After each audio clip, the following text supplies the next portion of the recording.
Hi everyone, I'm Brian Marsh, your potential coach. Today we're going to talk about how to beat perfectionism and finally get things done. The first point that we're going to discuss today is in order to beat perfectionism, you have to set your intention.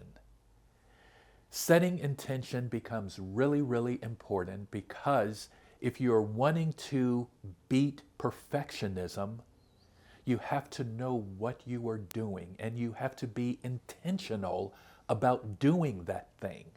Now, as we talk about setting your intention and being intentional, I have to teach you something. It's called the Law of Entropy. Many of you have probably heard of entropy, and when you Google it and look it up in the dictionary, you're going to find a lot of things about entropy relative to a definition. You're going to find things about calculus. You're going to find things about anthropology. None of those things are what I want you to focus on relative to setting your intention. Let me give you a very brief description of what entropy, the law of entropy is. The law of entropy says disruption always follows intention. That's why I'm talking to you about this, because the first point, of course, is setting your intention. Here's what I want you to be cognizant of. Once you set your intention, things are going to happen. You've heard the phrase, shit happens. Well, shit is going to happen once you set your intention. It always does. It didn't start in 2024. It goes all the way back to the Garden of Eden. What happened when God formed the earth? Disruption immediately occurred.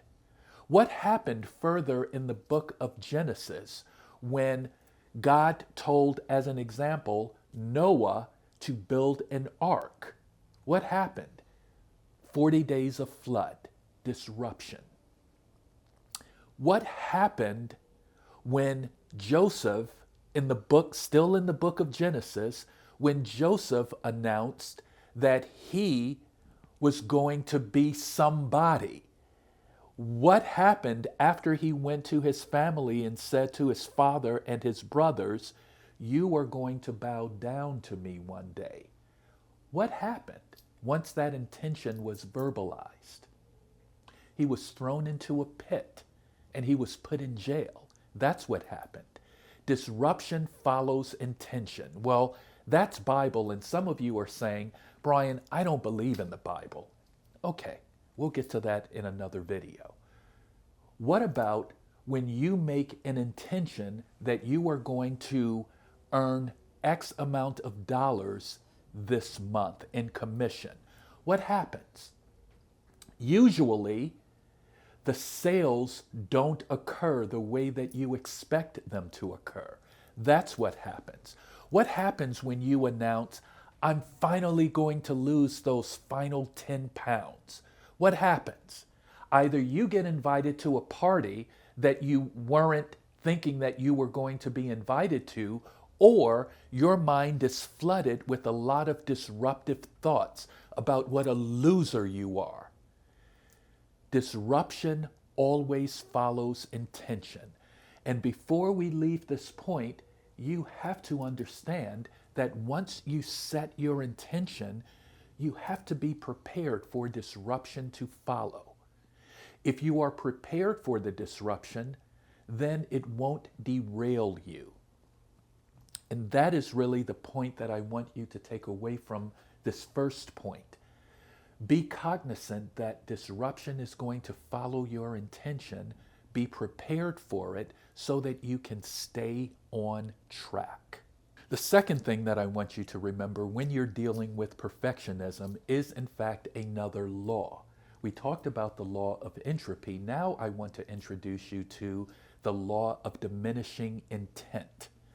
What is that, Brian? The law of diminishing intent simply says, if you wait, if you procrastinate, if you hesitate on taking action, The longer you hesitate on taking action, the less likely it will be that you actually fulfill what you set out to fulfill.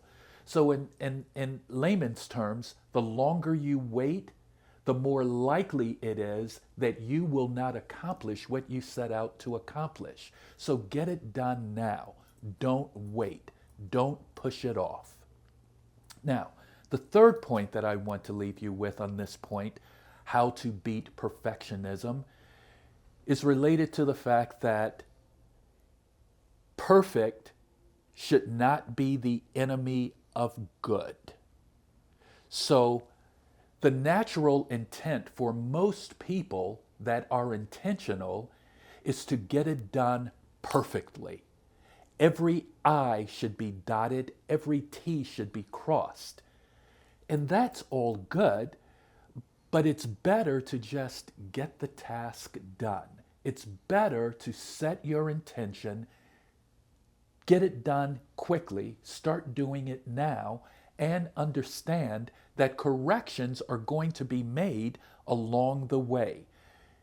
Edits are going to be made. There's a reason there are erasers on pencils. There's a reason why there's a delete key on your computer, because you can erase things. You can edit things as you go along. So perfect should not be the framework that you operate under. Getting it done should be the framework that you operate under. I hope that you like this content. I would like for you to like the content, subscribe to the content, and share the content. Thank you for your time.